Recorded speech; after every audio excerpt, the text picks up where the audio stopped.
Salam sejahtera buat seluruh warga bangsa. Di negara kita ini, di Indonesia ini, banyak sekali isu-isu yang setiap hari bermunculan, dan juga setiap hari ada saja isu-isu yang membuat kita kadang-kadang jadi terpengaruh, emosi kita terbawa. Apakah itu misalnya isu tentang adanya kejahatan, adanya korupsi, adanya perdagangan orang, adanya tindak pidana perdagangan orang gitu kan. Macam-macam isu yang setiap hari kita bisa lihat di media massa dan di media sosial. Nah, kami mendengarkan perbincangan Profesor Mahfud dengan Mas Rizal yang ada di podcast Terus Terang. Kami ketika mengikuti pembicaraan itu panjang lebar, terus terang kami tertarik juga, dalam artian tersadarkan juga. Artinya ada isu-isu yang sangat penting dan sangat krusial yang harus dipikirkan oleh bangsa kita ini, terutama pemimpin kita ini. Tetapi itu sepertinya sekarang ini seperti tertelan saja oleh adanya info-info yang lain yang mungkin bagi banyak orang itu bermanfaat, tetapi ada juga mungkin sebagian orang merasa info-info itu tidak terlalu mengena atau tidak terlalu penting buat dia. Jadi memang berbagai macam ragam lah informasi ini. Nah, isu yang kami maksud itu sebetulnya adalah satu undang-undang tentang penegakan hukum, yaitu undang-undang tentang perampasan aset. Nah, kalau kami mengikuti dari pembicaraan itu, undang-undang perampasan aset yang digagas oleh pemerintah ini sudah berjalan kurang lebih 10 tahun. Sejak di pemerintahan Presiden Jokowi sudah digagas dan bahkan sudah pernah masuk di dalam pembahasan, katanya di dalam pembahasan di DPR. Hanya saja pembahasan itu tidak dilanjutkan. Nah, itu memang menjadi menarik kenapa pembahasan tentang isu perampasan aset itu tidak dilanjutkan atau seperti tidak diminati gitu. Nah, ternyata setelah kita mendengarkan pemaparan dari Pak Mahfud, yang mana beliau ini turut terlibat, dia dulu sebagai orang pemerintahan, dan juga Pak Mahfud sendiri adalah orang yang sangat banyak pengalaman dan juga pernah duduk di DPR RI. Nah, jadi kalau dari pemaparan Pak Mahfud itu memang undang-undang perampasan aset ini bagi kita lah, bagi masyarakat kebanyakan pasti itu bagus. Tetapi mungkin bagi sebagian kecil orang itu tidak bagus, bahkan sangat menakutkan. Ya, kita katakan saja terus terang ya, bahwa bagi pelaku kejahatan, bagi pelaku korupsi, ya ini tidak bagus, karena ternyata di dalam undang-undang perampasan aset itu, kalau misalnya itu nanti dijadikan undang-undang, diloloskan jadi undang-undang, ternyata aset-aset yang ada yang dikorupsi sebelum terbitnya undang-undang itu bisa diambil alih, bisa dirampas gitu. Nah, inilah yang tidak dimaui, yang tidak diinginkan oleh ya pejabat-pejabat. Nah, akhirnya kita merasa heran juga kenapa DPR tidak bersedia mengesahkan ini. Nah, jadi jangan juga disalahkan kalau mungkin DPR juga banyak yang terlibat di dalam kepemilikan aset yang ilegal, yang mungkin itu didapat lewat penyalahgunaan kekuasaannya sebagai anggota DPR. Nah, jadi memang itu menjadi sangat penting kami rasa informasi itu, dan undang-undang itu bahkan jauh lebih penting itu supaya diterbitkan, supaya dikeluarkan. Jadi kalau misalnya ada kekhawatiran dari pejabat, ada kekhawatiran dari anggota DPR bahwa undang-undang ini bisa berlaku mundur, berlaku surut, Nah, pemikiran dari Pak Mahfud menurut kami itu menjadi satu pemikiran yang punya terobosan. Menurut kami seperti itu. Paling tidak kita bisa berpikir lebih realistis. Jadi kita tidak hanya berada dalam tataran yang idealis, tetapi kita juga harus ada dalam tataran yang realistis gitu.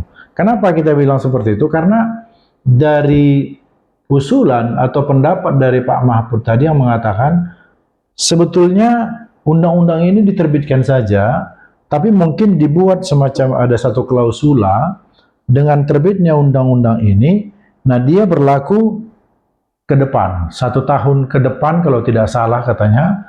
Jadi jadi kira-kira undang-undang itu diberlakukan setahun kemudian. Nah, akan tetapi sejak diterbitkan undang-undang ini, tidak ada lagi orang yang boleh melakukan tindakan korupsi. Sejak diberlakukan, tetapi diberikanlah jangka waktu bagi orang, ya itu yang kami dengar tadi, istilahnya bagi orang yang sudah terlanjur melakukan, ya sudah.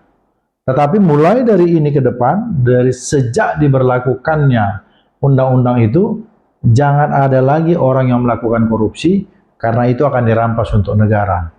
Daripada seperti sekarang ini, diberlakukan undang-undang di dalam pasal-pasal yang ada di dalamnya, di dalam RUU itu, diberlakukan pasal-pasal yang berlaku surut, akan tetapi itu sampai sekarang tidak digolkan oleh DPR RI. Nah, itu kan menjadi angan-angan saja gitu. Nah, masyarakat ini lagi-lagi hanya disodorkan dengan isu-isu yang sifatnya seperti menggairahkan, seperti memberi harapan, tapi realitanya tidak ada. Jadi bagi kami itu menarik juga memang usulnya Pak Mahfud MD. Karena dalam pembahasan mereka itu katanya kalau itu diberlakukan, pastilah anggota DPR RI tidak bersedia. Nah, ini memang terus terang menjadi kebingungan kita juga.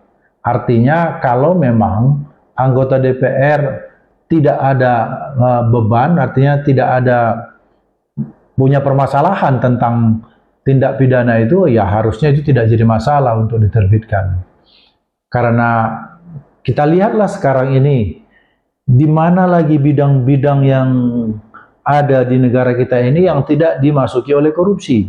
Jadi korupsi itu mulai dari ya di institusi legislatif, yudikatif, eksekutif. Semua ini sudah tercemar korupsi. Nah, jadi paling tidak ke depannya itu mulai ada pembenahan.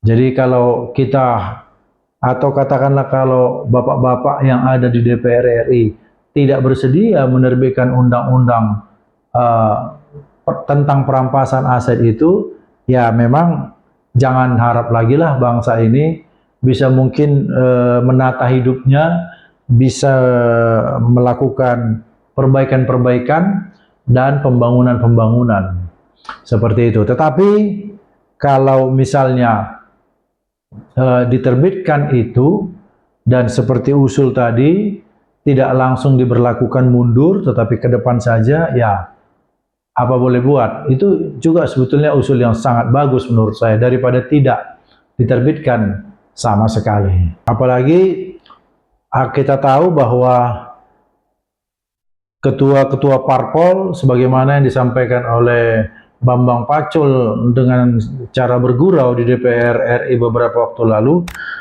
menurut beliau itu semuanya ini tergantung dari ketua parpol, bukan anggota DPR RI. Nah, ini walaupun terasa lucu, tetapi ya itu memang realitanya seperti itu. Segala sesuatunya itu diatur oleh ketua parpol. Nah, jadi tolonglah kalau memang ketua parpol juga ingin membenahi bangsa ini, jadi tidak hanya sekedar retorika dan jargon-jargon, ya supaya para anak buahnya yang ada di DPR RI itu justru didorong untuk bisa menerbitkan undang-undang perampasan aset itu.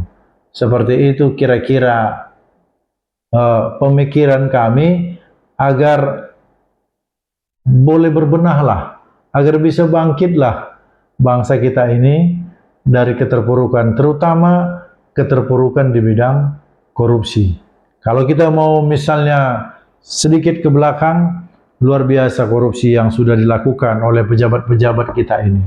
Mulai dari korupsi minyak di Petral yang diduga 1.000 triliun, adanya korupsi timah 300 triliun lebih, adanya korupsi di BLBI 100 triliun lebih, ya, dan masih banyak lagi korupsi-korupsi yang lain yang hitungannya sekarang tidak ada lagi hitungan 1 miliar 2 miliar. Artinya sekarang ini korupsi itu semua dengan sebutan triliun-triliun seperti itu. Ya, ini adalah suara kami dari rakyat kecil. Semoga bisa didengar, dan terutama Bapak Presiden Prabowo, kalau anggota DPR mungkin sampai sekarang belum bersedia untuk meloloskan undang-undang pemberantasan perampasan aset itu, terbitkan saja Perpu kalau tidak. Ya, namanya juga usaha. Silakan saja diterbitkan Perpu, ya tinggal nanti beberapa anggota DPR RI yang ada di parlemen itu untuk dilakukan pendekatan ataupun dimintai pemahaman dan pengertiannya supaya undang-undang ini bisa jalan. Karena ini kami melihat undang-undang ini sangat bagus. Terima kasih.